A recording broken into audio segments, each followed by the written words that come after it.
Olá, bom dia, boa tarde, boa noite. Vamos iniciar a gravação de mais um estudo bíblico. Hoje nós estamos indo para a 42ª gravação de estudo. Graças a Deus, é o último estudo, que a gente tem para gravar. Graças a Deus, eu agradeço não por ser o último, mas por ter dado certo. Agradeço também por ser o último, mas principalmente por ter dado certo em todas as gravações que foram feitas até chegar a esse, Então, graças a Deus por isso. E hoje nós vamos fazer a leitura lá no livro de Jonas, falar um pouquinho da história de Jonas. Então, nós vamos para o livro de Jonas, capítulo 1, e fazer a leitura inicial do versículo 1 ao 7, que nos diz assim. Jonas, capítulo 1, versículo do 1 ao 7. Deixa eu só botar o celular mais um pouquinho para cá, para facilitar. Iniciando a leitura, fala assim. E veio a palavra do Senhor a Jonas, filho de Amitai, dizendo: Levanta-te, vai à grande cidade de Nínive e clama contra ela, porque a sua malícia subiu até a minha presença. Porém Jonas... Gente, parece que vai ficar meio assim, deixa eu ver. Porém Jonas se levantou para fugir da presença do Senhor para Tarsis, e descendo a Jope, achou um navio que ia para Tarsis. Pagou, pois, a sua passagem e desceu para dentro dele, para ir com eles para Tarsis, para longe da presença do Senhor. Mas o Senhor mandou ao mar um grande vento, e fez-se no mar uma forte tempestade, e o navio estava a ponto de quebrar-se. Então temeram os marinheiros e clamavam cada um ao seu Deus, e lançaram ao mar as cargas que estavam no navio, para o aliviarem do seu peso. Jonas, porém, desceu ao porão do navio e, tendo-se deitado, dormia um profundo sono. E o mestre do navio chegou-se a ele e disse-lhe: Que tens, dorminhoco? Levanta-te, clama ao teu Deus, talvez assim ele se lembre de nós, para que não pereçamos. Só um minutinho. Para que não pereçamos. E diziam cada um ao seu companheiro: Vinde e lancemos sortes, para que saibamos por que causa nos sobreveio este mal. E lançaram sortes, e a sorte caiu sobre Jonas. Então a gente vê que o início da história de Jonas é um homem que Deus ele chama Jonas para cumprir um propósito, para cumprir, na verdade, uma missão, e Jonas ele não quer cumprir essa missão, e ele acaba tentando fugir da presença de Deus, Continuando essa leitura, lá no versículo 11, Jonas capítulo 1, versículo 11, a gente vai ler do versículo 11 ao 12 e ainda diz assim. E disseram-lhe: Que te faremos nós, para que o mar se nos acalme? Porque o mar ia se tornando cada vez mais tempestuoso. E ele lhes disse: Levantai-me e lançai-me ao mar, e o mar se vos aquietará, porque eu sei que por minha causa vos sobreveio esta grande tempestade. Lendo no versículo 15 desse mesmo capítulo, Jonas capítulo 1, versículo 15 diz: E levantaram a Jonas e o lançaram ao mar, e cessou o mar da sua fúria. E no versículo 17 diz: Preparou, pois, o Senhor um grande peixe para que tragasse a Jonas, e esteve Jonas 3 dias e 3 noites nas entranhas do peixe. Então a gente vê que Deus ele faz uma solicitação, um chamado, para Jonas, para ele cumprir uma missão, e Jonas acaba tentando fugir do Senhor, só que o Senhor ele acaba, fazendo com que por onde Jonas estava fugindo, que era através do mar, viesse uma grande tempestade, e este homem, ele foi tragado pelo peixe, E conta a história que Jonas ficou dentro do peixe 3 dias e 3 noites. Indo lá para o capítulo 2 desse mesmo livro de Jonas. Jonas, capítulo 2. Nós vamos fazer a leitura agora do versículo 1 ao 10, que nos diz assim. E orou Jonas ao Senhor, seu Deus, das entranhas do peixe, e disse: Na minha angústia clamei ao Senhor, e ele me respondeu. Do ventre do inferno gritei, e tu ouvistes a minha voz. Porque tu me lançaste no profundo, num coração dos mares, e e a corrente das águas me cercou. Todas as tuas ondas e as tuas vagas têm passado por cima de mim. E eu disse: lançado estou de diante dos teus olhos. Todavia, tornarei a ver o teu santo templo. As águas me cercaram até a alma, o abismo me rodeou e as águas se enrolaram na minha cabeça. Eu desci até aos fundamentos dos montes, a terra me encerrou para sempre com seus ferrolhos, mas tu fizeste subir a minha vida da perdição, ó Senhor meu Deus. Quando desfalecia em mim a minha alma, lembrei-me do Senhor, e entrou a ti a minha oração no teu santo templo. Os que observam as falsas vaidades deixam a sua misericórdia, mas eu te oferecerei sacrifício com a voz do agradecimento. O que votei, pagarei. Do Senhor vem a salvação. Falou, pois, o Senhor ao peixe, e este vomitou a Jonas na terra seca. Eu gosto muito desse versículo, esse capítulo 2 do livro de Jonas, porque lendo e faz me lembrar muito um salmo, né?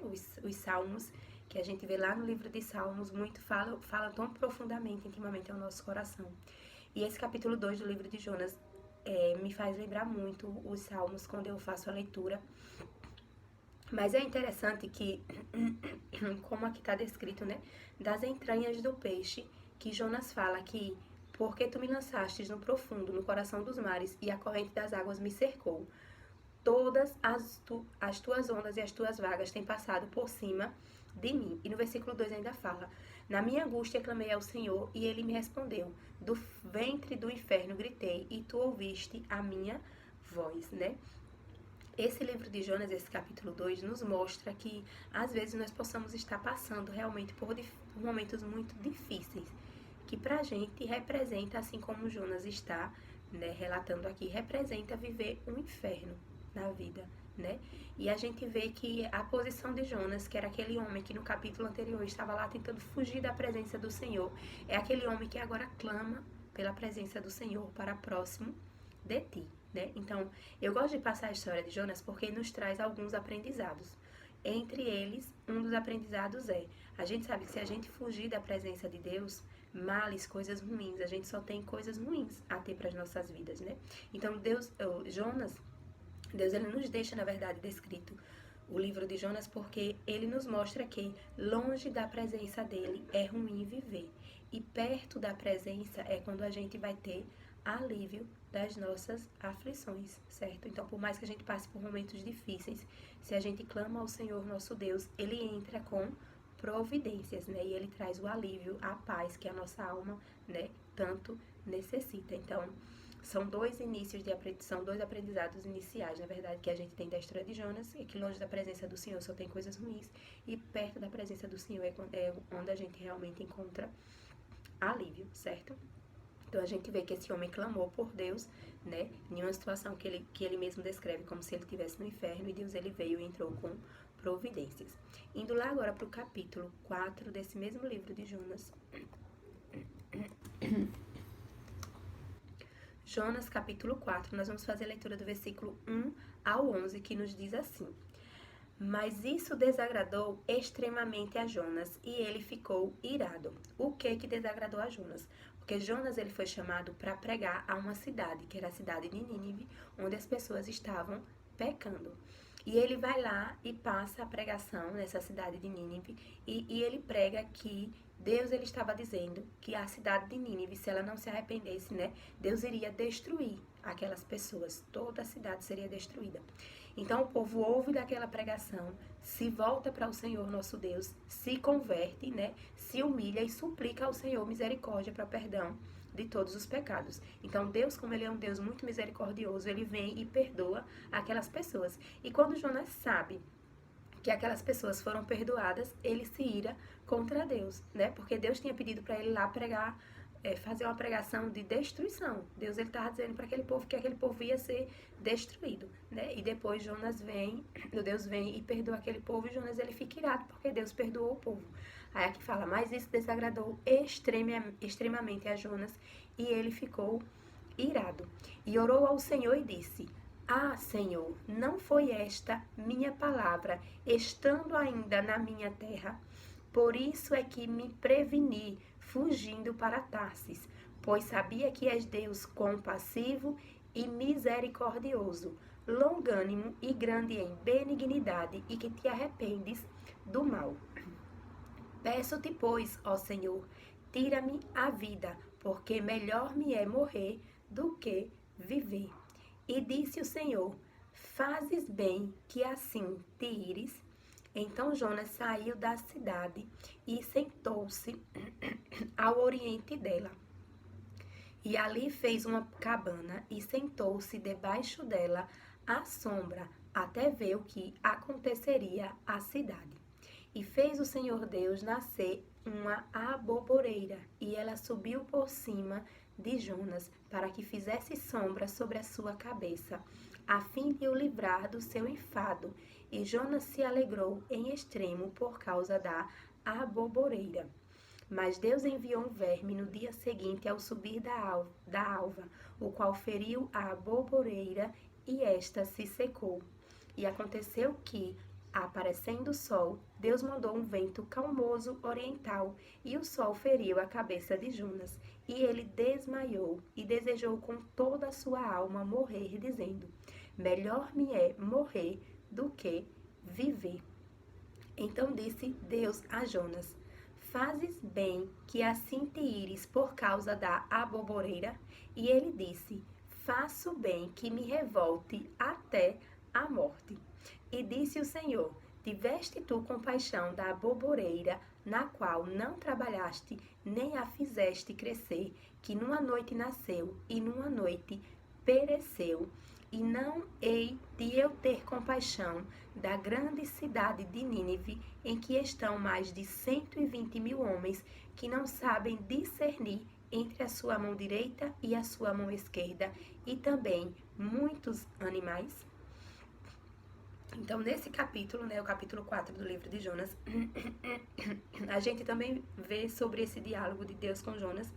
E aí vem o terceiro ensinamento da história de Jonas, né, para esse estudo, que assim como nós recebemos da misericórdia e do perdão de Deus, nós também devemos querer que essa misericórdia, esse perdão, ele seja dado ao nosso próximo. Não podemos ser egoístas, né? Então, Jonas, ele mesmo declara que ele sabia, ó, por isso é que me preveni, fugindo para Tarsis, pois sabia que és Deus compassivo e misericordioso, longânimo e grande em benignidade, e que te arrependes do mal. Jonas já conhecia Deus dessa forma, como Deus misericordioso. E por que ele conhecia? Porque na vida dele, ele já tinha recebido da misericórdia e do perdão de Deus. E na hora de Deus dar, né, ofertar essa mesma misericórdia, esse mesmo perdão para uma cidade inteira, onde tinha mais de 120 mil habitantes, Jonas, ele se ira contra Deus por esse perdão, né? Então, é o terceiro aprendizado que a gente tem aqui nessa história de Jonas, e é por isso que eu gosto muito de gravar ele em estudos bíblicos, que é falando que nós também, cristãos, devemos ser misericordiosos, e assim como a gente recebeu da misericórdia de Deus, né? E hoje nós estamos nos limpando das nossas vidas, que fizemos várias coisas que desagradavam a Deus antes do conhecimento da palavra. Então, assim como nós somos limpos, né, no sangue de Jesus Cristo, assim nós também devemos querer que esse mesmo sangue purifique as outras pessoas e as outras vidas, certo? E ainda, Deus, ele nos ensina que esse povo de Nínive, ele não tinha conhecimento, ele não sabia discernir entre a mão direita e a esquerda. É como pessoas que às vezes hoje estão idolatrando um santo, né? Porque realmente elas acreditam que aquele santo pode fazer alguma coisa pela vida delas. E a gente tem que ter misericórdia, né? E clamar para que a palavra de Deus chegue àquele coração. E aquele coração realmente tenha o conhecimento de que a idolatria só nos afasta de Deus. É uma prática que desagrada a Deus, para que aquela pessoa venha viver na verdade, através da palavra, certo? Então, a gente tem que ser realmente misericordioso.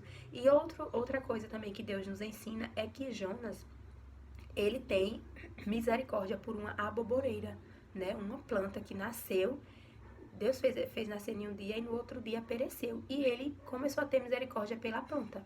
Então, também a gente tem que acordar para a vida, né? para saber o que realmente importa, porque a vida é o que importa, sabe? A vida do ser humano é o que importa. Não é bem material, às vezes a gente tá ligando mais para o bem material do que para as pessoas, né? Então a gente realmente tem que lembrar que é a vida que importa, a vida principalmente do ser humano, certo? E como Deus fala, né? Jonas nem trabalhou na boboreira, né? Deus que fez aquela boboreira crescer. E ele ainda questiona Jonas. Quer dizer que você é para ter misericórdia da boboreira, que você nem trabalhou, né? Nem fez nada para crescer. E não eu de ter misericórdia desse povo, né? Porque quem criou todo ser humano foi Deus, né? Nós somos criação de Deus. Deus, ele nos fez lá do pó da terra. E nós sabemos que até hoje nós somos cuidados por ele, porque ele fala que ele faz com que o sol se levante entre bons e ruins, entre justos e injustos, e faz também, permite que a chuva venha para todos, certo? Então, o livro de Jonas nos traz realmente muitos ensinamentos de que longe da presença de Deus é tudo ruim, próximo da presença de Deus é quando a gente tem alívio, né?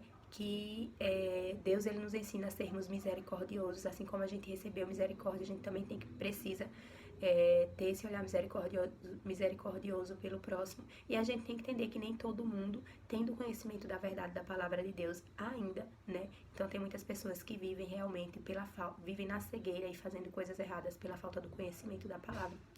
Mas que graças a Deus, que a misericórdia de Deus, ela nos alcança, né? E nos faz compreender através de uma vida, né? Através, às vezes, da leitura da palavra, assim como eu venho dizendo desde os primeiros estudos, que o seu coração seja chamado, né? Tem esse chamado de Deus para realmente pegar da Bíblia e ler do livro de Gênesis até o livro de Apocalipse, fazendo sempre uma leitura para que espiritualmente você possa compreender da palavra, certo?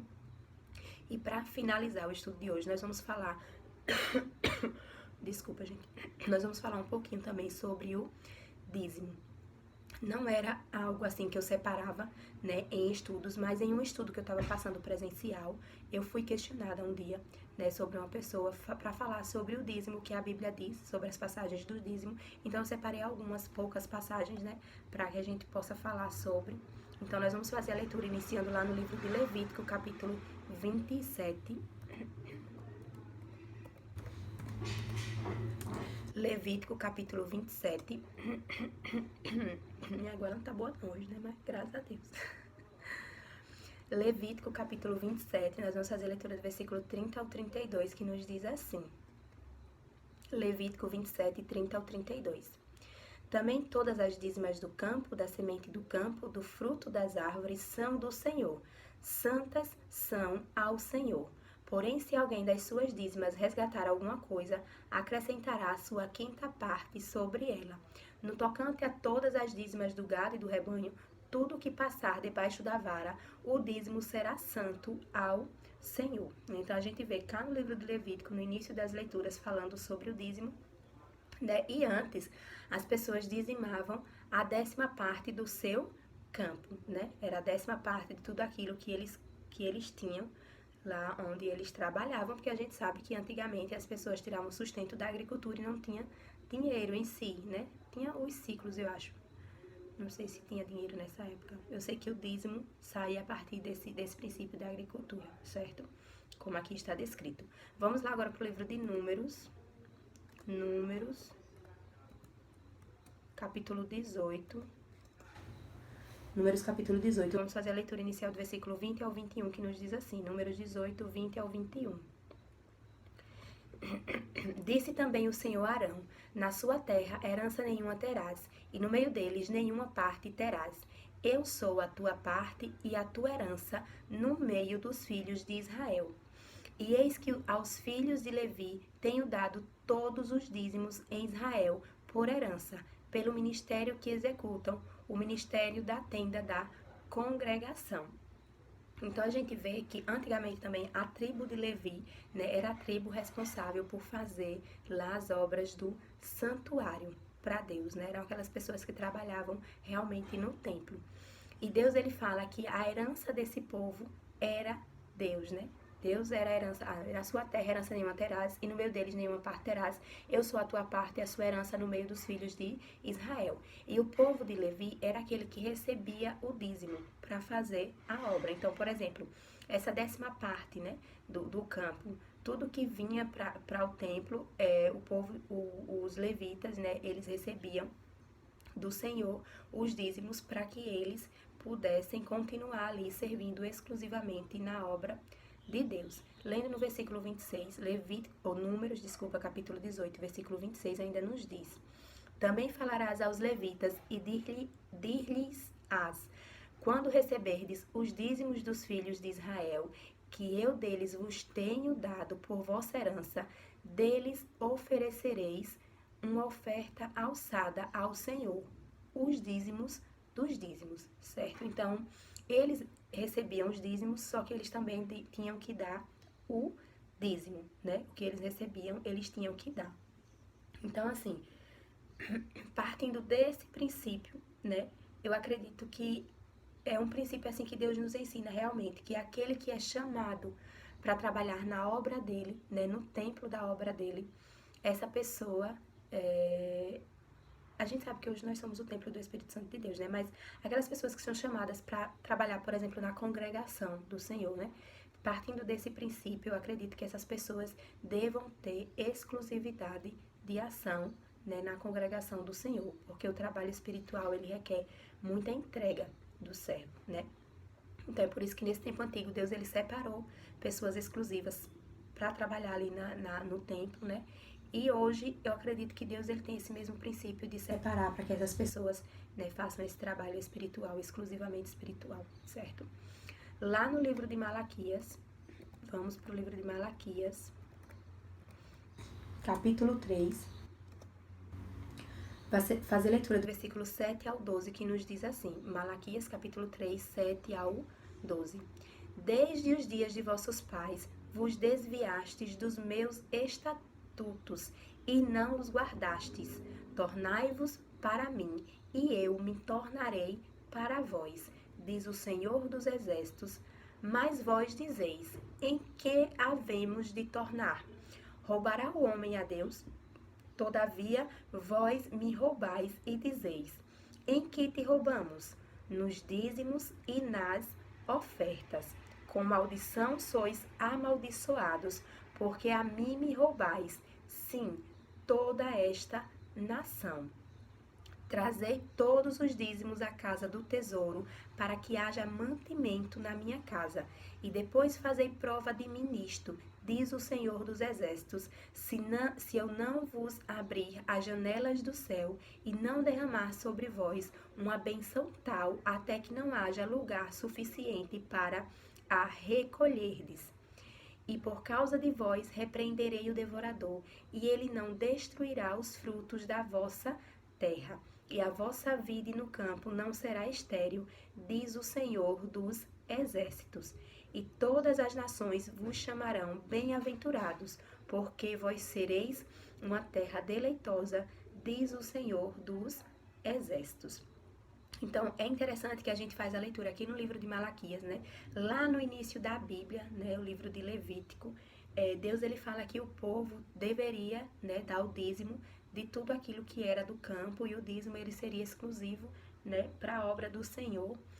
Os levitas, inclusive, que eram aquelas pessoas, a tribo chamada, né, a tribo de Israel chamada para fazer o serviço do templo, eles receberiam o dízimo, e isso não eximiriam eles de dar o dízimo, né? Eles receberiam o dízimo, e daquilo tudo que eles recebessem, eles teriam que dar o dízimo. Então, aqui no livro de Malaquias, que é o último livro do Velho Testamento, no seu capítulo 3, Deus, ele fala que as pessoas, elas estavam roubando a Deus, e ele fala, todos eles, toda esta nação, com maldição sois amaldiçoados, porque a mim me roubais, sim, toda esta nação, todos eles estavam, né, eles não estavam mais entregando o dízimo, né, para a obra de Deus. Então, Deus, ele fala, trazei todos os dízimos à casa do tesouro, e depois faça a prova de mim, se você não será abençoado. Então, dando testemunho da minha própria vida, né, hoje eu sou dizimista, graças a Deus. Eu sou uma pessoa que sou dizimista, né, e eu comecei a ser dizimista num momento em que eu não estava muito bem financeiramente, né? E porque eu comecei a ler dessa palavra, e quando eu vi assim, nossa, Deus está dizendo que o povo antes roubava ele, Então, e eu não tô dando dízimo. Então eu comecei a prestar atenção assim, que Deus ele fala que é pra gente, né? Aquilo ali desagradou muito a Deus, na verdade, quando o povo deixou de dar o dízimo. Então assim, foi um chamado de Deus ao meu coração. Eu não tô dizendo que com você vai acontecer da mesma forma. Mas eu ainda olhei pra mim e pensei, meu Deus, mas eu já recebo tão pouco. Que era um momento que eu não tinha emprego fixo, né? Eu tava cuidando de uma horta. E o que eu vendia da horta era o que eu fazia, era o que eu tinha de ganho, né? Eu vendia coentro, couve, mudinhas de morango. Então, assim, eu pensei, meu Deus, já não é fixo, eu já tenho tão pouco, né? Porque eu não ganhava tanto, assim, não chegava, né, a tanto, mas graças a Deus me trazia, assim, dava pra suprir, né, os gastos simples. Aí eu pensei, como é que eu ainda vou dar o dízimo?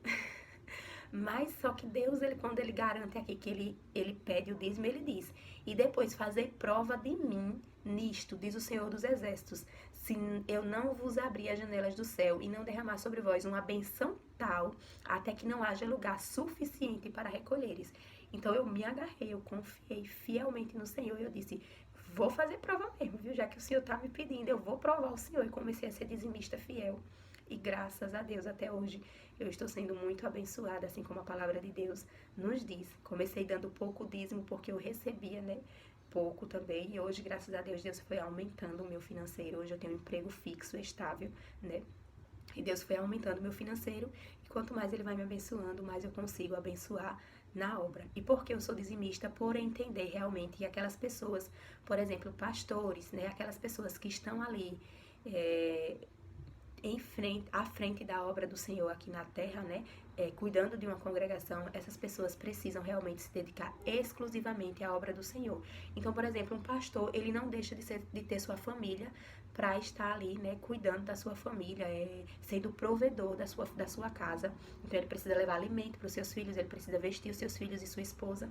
Então, eu acredito que realmente essa pessoa, ela precisa receber, né, um valor mensal, né, como sendo o seu salário, o seu pagamento de salário, porque ela está trabalhando na obra do Senhor. Então, hoje eu sou dizimista também por isso, e essa pessoa que recebe da obra do Senhor, por exemplo, um pastor, ele também precisa de ser dizimista, porque Deus ele falava lá para a tribo de Levi que o dízimo que eles recebiam, eles também precisariam dar o dízimo daquilo ali, certo? Indo lá para o livro de Mateus, capítulo 23, Mateus capítulo 23, nós vamos fazer a leitura do versículo 23, Mateus 23, 23, que nos diz: ai de vós, escribas e fariseus hipócritas, pois que dizimais a hortelã, o endro e o cominho, e desprezais o mais importante da lei, o juízo, a misericórdia e a fé. Deveis, porém, fazer estas coisas e não omitir aquelas, né? Então Deus ele fala, além de ser dizimista, você precisa praticar juízo, misericórdia e fé, mas isso não te exime de ser dizimista, certo? Lá no livro de 2 Coríntios, capítulo 9,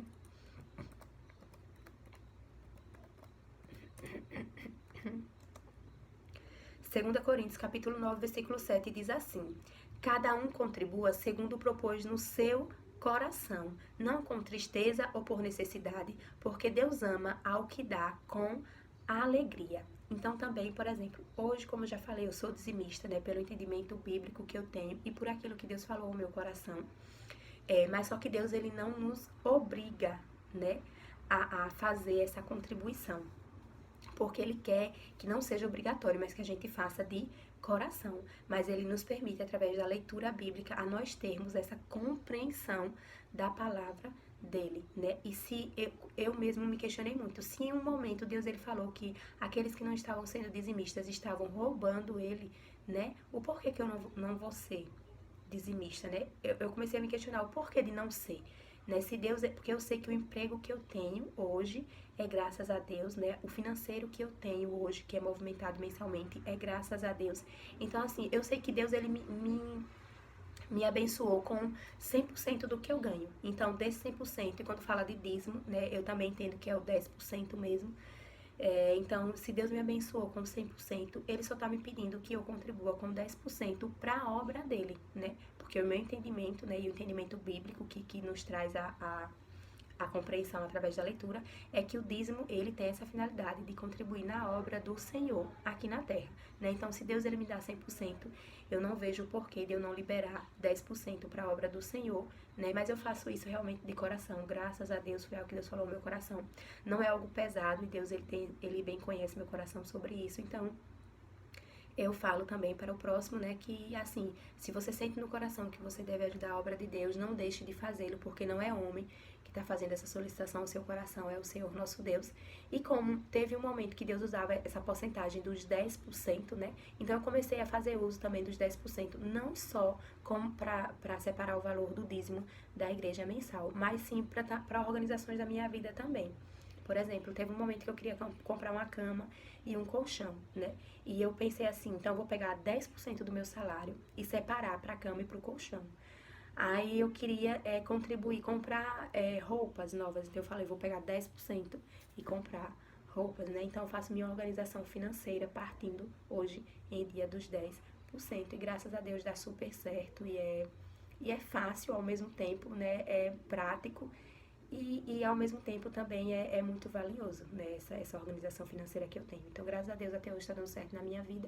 Daí, como eu falo, assim como Deus pede, cada um contribua segundo propôs no seu coração, não com tristeza ou por necessidade, porque Deus ama ao que dá com alegria, né? Então fica aí esse texto, se apegue também a esse texto, para que através do seu coração, daquilo que Deus for colocando no seu coração e do entendimento que Deus trouxer para a sua vida, você também possa contribuir na obra de Deus, porque a contribuição, essa sim, é necessária, porque a gente sabe que, né, uma movimentação de uma pregação de um lugar para outro, isso tem gastos, e a gente precisa, né, de alguma forma, de algum lugar, tirar esse gasto para suprir, né, e para concluir a obra.